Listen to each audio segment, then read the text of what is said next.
यथेच्छ उपभोग करते थे। देवयानी उनकी प्रियतमा पत्नी थी। वह अपने प्रियतम ययाति को अपनी मनवाणी शरीर और वस्तुओं के द्वारा दिन दिन और भी प्रसन्न करने लगी और एकांत में सुख देने लगी।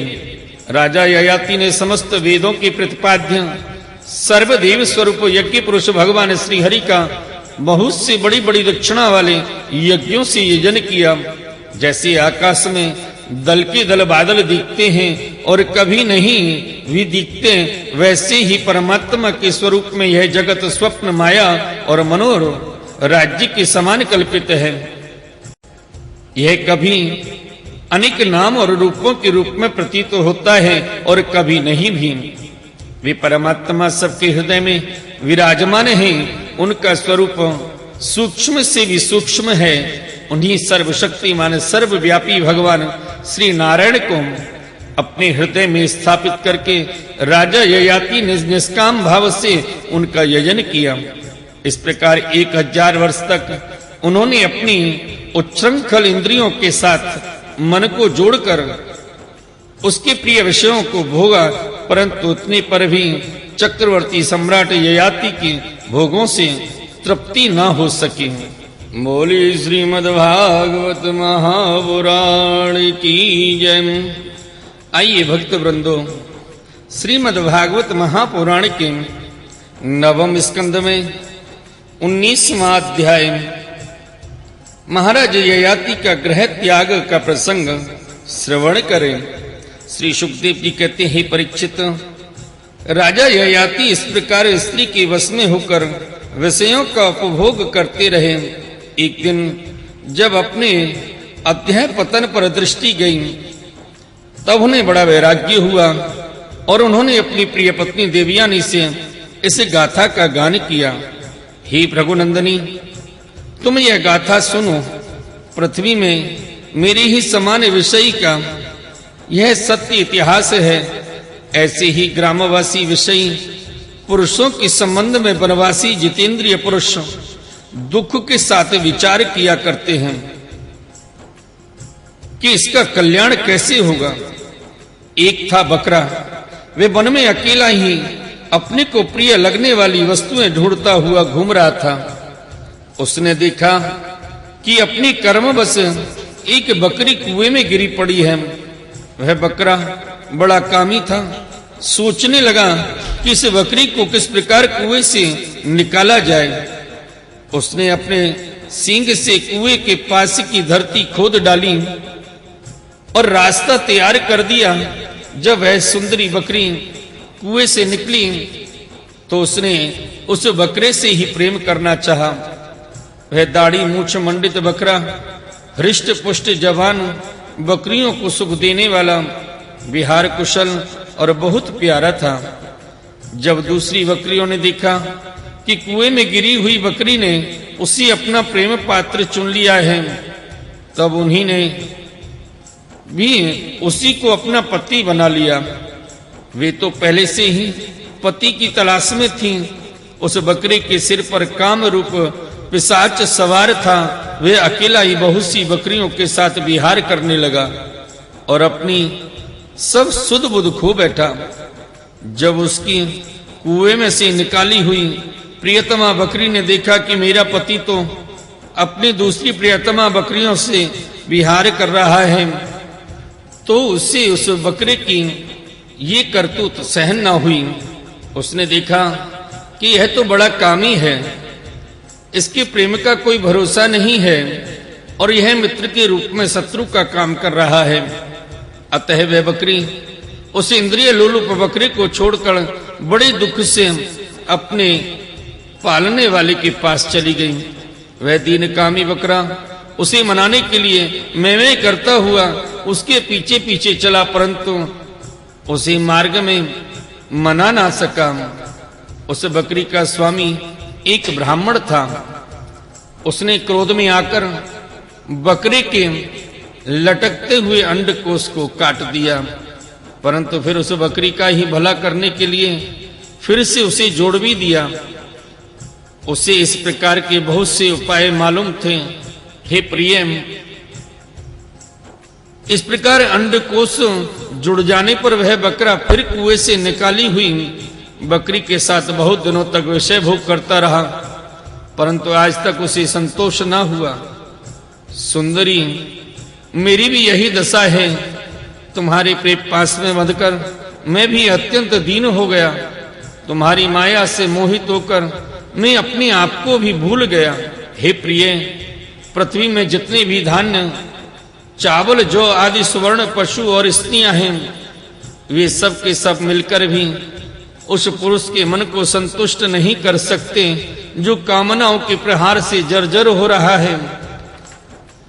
विषयों के भोगने से भोग वासना कभी शांत नहीं हो सकती, बल्कि जैसे घी की आहुति डालने पर आग और भड़कती है, वैसे ही भोग वासनाएं भी भोगों से प्रबल हो जाती हैं। जब मनुष्य किसी भी प्राणी और किसी भी वस्तु के साथ राग द्वेष का भाव नहीं रखता, तब वह समदर्शी हो जाता है तथा उसके लिए सभी दिशाएं सुखमयी बन जाती हैं। विषयों की तृष्णा ही दुखों का उद्गम स्थान है। मंद बुद्धि लोग बड़ी कठिनाई से उसका त्याग कर सकते हैं। शरीर बूढ़ा हो जाता है, पर तृष्णा नित्य नवीन ही होती है जाती है। अतः जो अपना कल्याण चाहता है, उसे शीघ्र ही शीघ्र इसे तृष्णा भोग वासना का त्याग कर देना चाहिए। और तो क्या, अपनी माँ बहन और कन्या के साथ भी अकेले एक आसन पर सट कर नहीं बैठना चाहिए। इंद्रियां इतनी बलवान हैं कि वे बड़े बड़े विद्वानों को भी विचलित कर देती हैं। विषयों का बार बार सेवन करते करते मेरे 1000 वर्ष पूरे हो गए, फिर भी क्षण प्रति क्षण उन भोगों की लालसा बढ़ती जा रही है।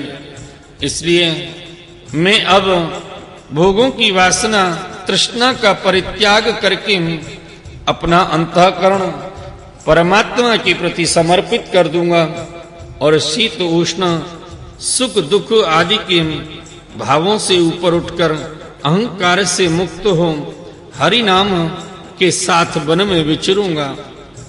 लोक परलोक दोनों के ही भोग असत्य हैं, ऐसा समझकर न तो उनका चिंतन करना चाहिए और न भोग ही।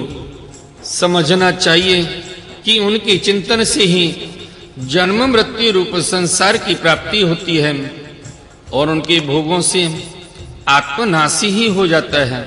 वास्तव में इनके रहस्य को जानकर इनसे अलग रहने वाला ही आत्मज्ञानी है।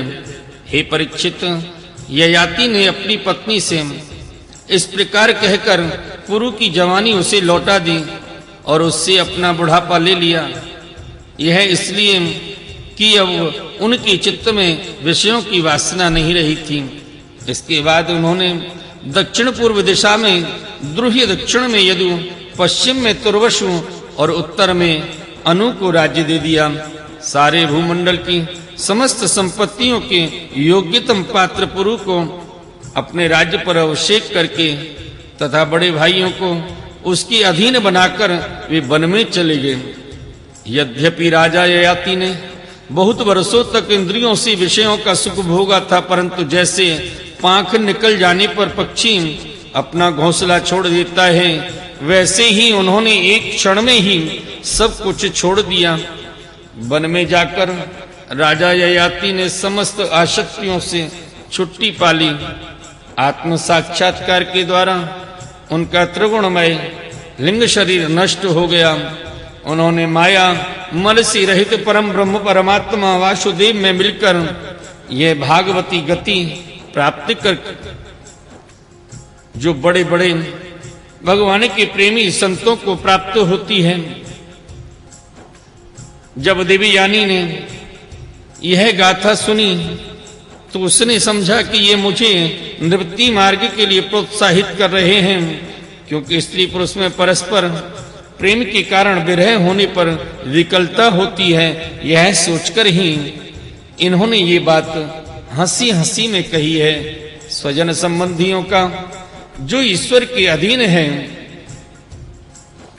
एक स्थान पर इकट्ठा हो जाना वैसा ही है जैसे प्याऊ पर पथियों का यह सब भगवान की माया का खेल और स्वप्न के सरीखा ही है। ऐसा समझकर देवियां ने निस्सब पदार्थों की आसक्ति त्याग दी और अपने मन को भगवान श्री कृष्ण में तन्मय करके बंधन के हेतु लिंग शरीर का परित्याग कर दिया। वे भगवान को प्राप्त हो गई। उसने भगवान को नमस्कार करके कहा, समस्त जगत की रचयिता सर्वंतर्यामी, सबके आश्रय रूप सर्वशक्तिमान भगवान वासुदेव को नमस्कार है, जो परम शांत और अनंत तत्व हैं, उसे मैं नमस्कार करती हूँ। बोले श्रीमद् भागवत महापुराण की जय। आइए भक्त वृंदो, श्रीमद् भागवत महापुराण के 9वें स्कंद में